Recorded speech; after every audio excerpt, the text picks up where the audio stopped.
Today Dung Fu invites you to listen to the Dhammapada, one of the Dharma of Buddha Shakyamuni. The 50th verse from the Buddhist scriptures on the YouTube channel TN Thai in the USA.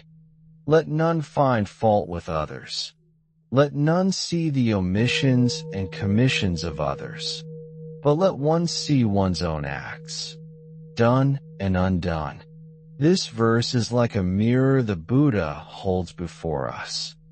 In that mirror we are not shown the faces of others, not shown their mistakes, not shown their faults. We are shown only ourselves, our own mind, our own actions, our own path. But the Buddha teaches that such seeing leads to suffering, because when we keep looking outward for flaws, we forget the one place we can truly make a change, our own heart. The Buddha is not telling us to ignore harm. He is teaching us not to make the searching out of faults our habit. The habit of fault-finding is like a thorn in the mind. To live according to this verse is to turn the light inward, to look at our own actions first. When we see harm we have caused, we admit it honestly.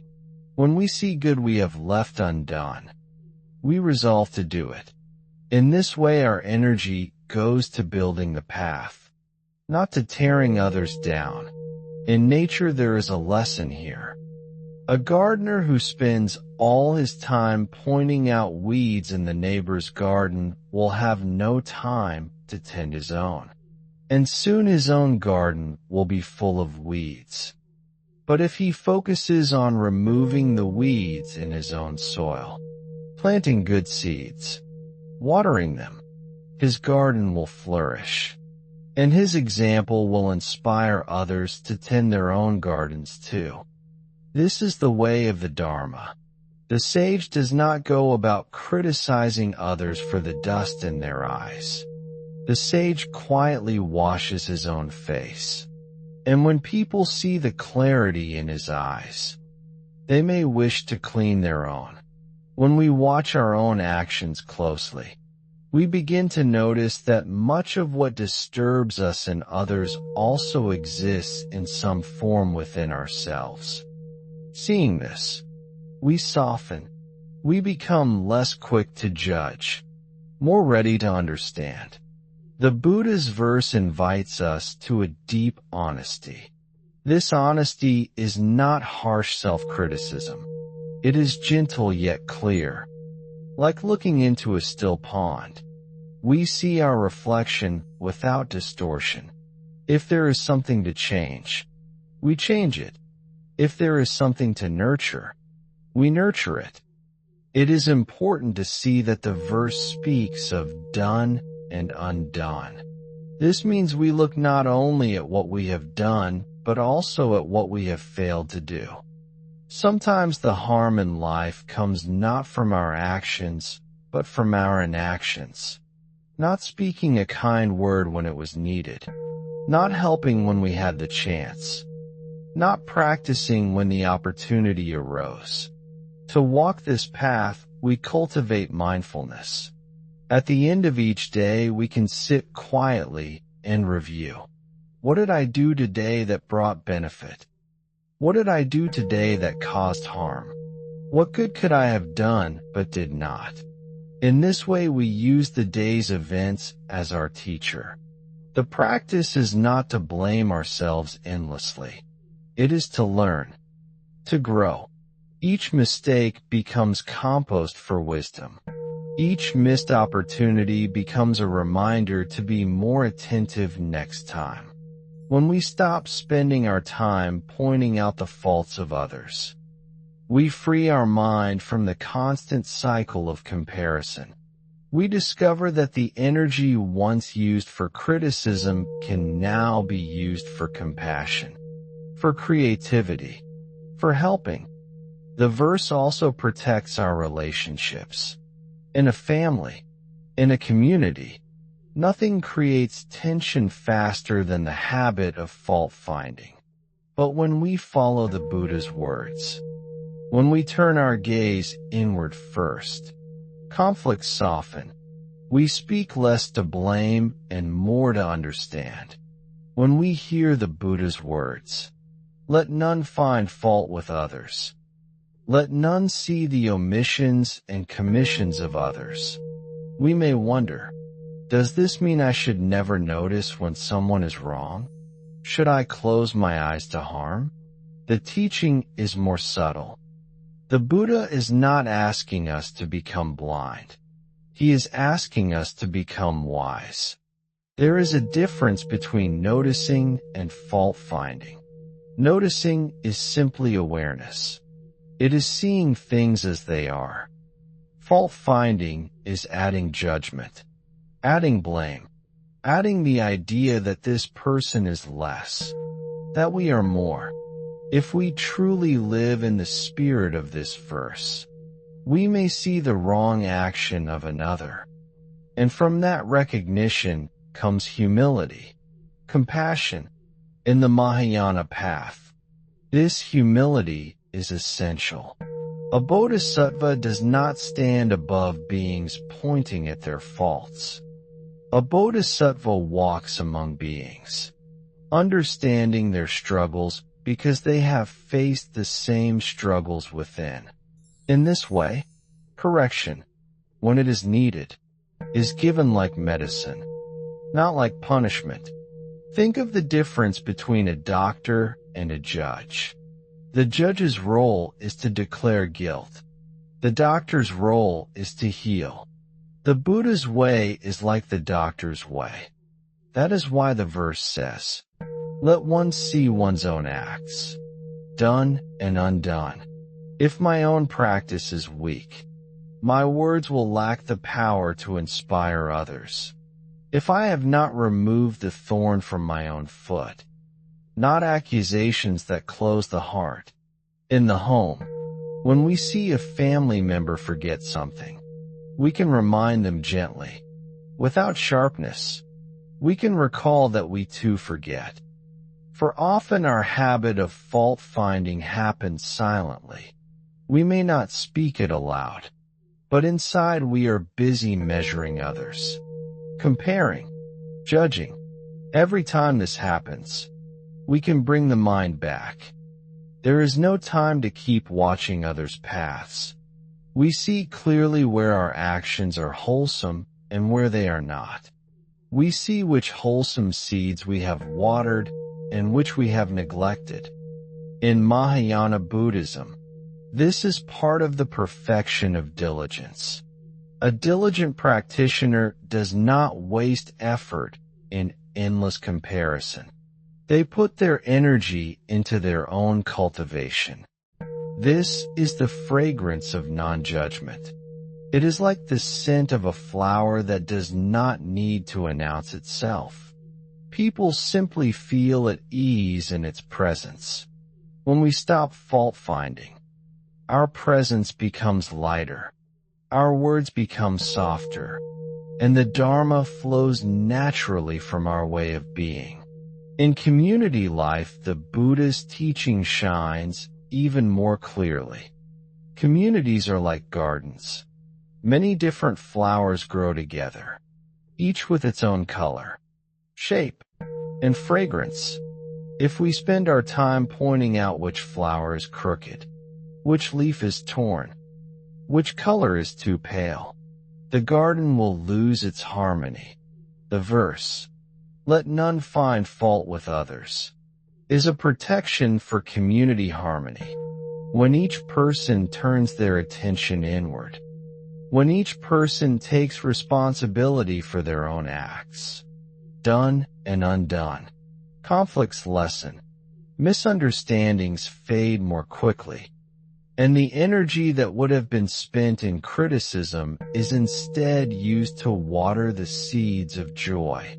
But in reality, life together is not always smooth, even with the best intentions. Am I reacting from anger? From pride? From attachment to being right? If we can see our own mind clearly in those moments, we are already practicing the Buddha's words. Many people come together with the shared goal of practicing the Dharma, but each person comes with different habits, different levels of understanding. If we constantly point out the faults of others, the temple will become a place of tension. But if each person practices self-reflection, the temple will become a place of peace. But if the mind turns inward, watching the rise of irritation, understanding it, letting it go, then the sound of the cough becomes just sound. The movement becomes just movement. The mind remains undisturbed. The same is true in daily community tasks. Whether sweeping the floor, cooking, or chanting, if we notice someone doing something differently than we would, we can pause, ask ourselves, is this difference truly harmful, or is it simply another way? And if it is harmful, can I address it gently, without blaming? Can I offer help rather than criticism? This attitude is what keeps a community warm and united. It is what allows each member to grow without fear of being judged harshly. And it is what allows the Dharma to flourish in that space. The Buddha's words also guide us in the wider society. Today it is very easy to fall into the habit of public fault-finding. News and social media are full of criticism, opinions, accusations. If we are not mindful, we can spend hours looking at the faults of others far away, people we have never met, and all the while our own practice is left undone, which will bring more peace to the world, me pointing at another's fault, or me embodying kindness more fully. The answer is clear. In the Bodhisattva path, there is a vow to work for the benefit of all beings. But this work begins inside, by transforming our own mind. If we are free from the habit of fault-finding, our speech will naturally be more harmonious. Our actions will naturally cause less harm, and this will ripple outward, influencing others more powerfully than any criticism could. When we practice this verse deeply, we also protect our own happiness, because fault-finding is a constant source of mental agitation.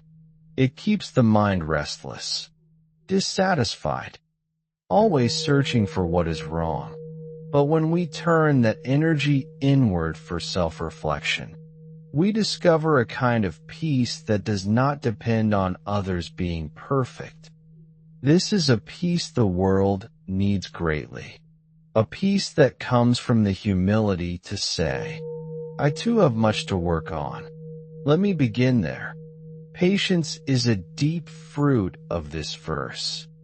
When we stop looking constantly at the faults of others, our mind becomes calmer. We no longer rush to correct. We no longer rush to judge. This gives space for patience to grow. Patience does not mean we agree with everything others do. It means we give them room to learn, to change, to reveal their true goodness over time. Just as a seed needs time to grow into a tree, people need time to unfold their better nature. If we keep pointing at their faults, it is like digging up the seed every day to check if it is growing. We see that the harmful habits we have abandoned did not disappear in a single day. Some of them took years of practice, many mistakes, and countless returns to the path. When we choose to look at our own acts instead of searching for the wrongs of others, our heart is less entangled in resentment. We see more clearly the struggles others face. We wish for them to be free of suffering, rather than wishing to be proven right. Our words and actions become softer, warmer, more healing. forgiveness naturally follows. Many times, what keeps us from forgiving is the habit of reviewing the faults of others again and again in our mind. Each time we recall the wrong, our anger is refreshed. The Buddha's verse gives us another way. Instead of replaying their faults, we look at our own mind. We ask, what can I release? What resentment can I let go of? What kindness can I strengthen? By focusing on our own actions, what we have done and what we have left undone, we find the key to that release. This practice also allows us to preserve relationships that might otherwise be broken. No matter what others do, our practice is to guard and guide our own mind. This is the freedom the Buddha offers. Freedom from being pulled into the endless whirlpool of judging others. It is also a path of joy, because when we are not constantly finding fault, we have more space to appreciate what is good.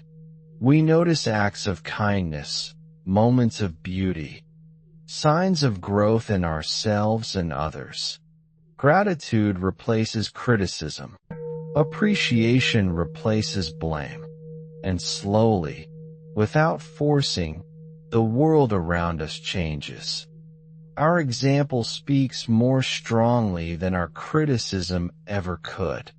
People may see our peace and wonder where it comes from. They may see our patience and be inspired to practice it themselves. This is the quiet power of the Buddha's teaching. By working on ourselves, we become a mirror in which others can see their own potential for goodness.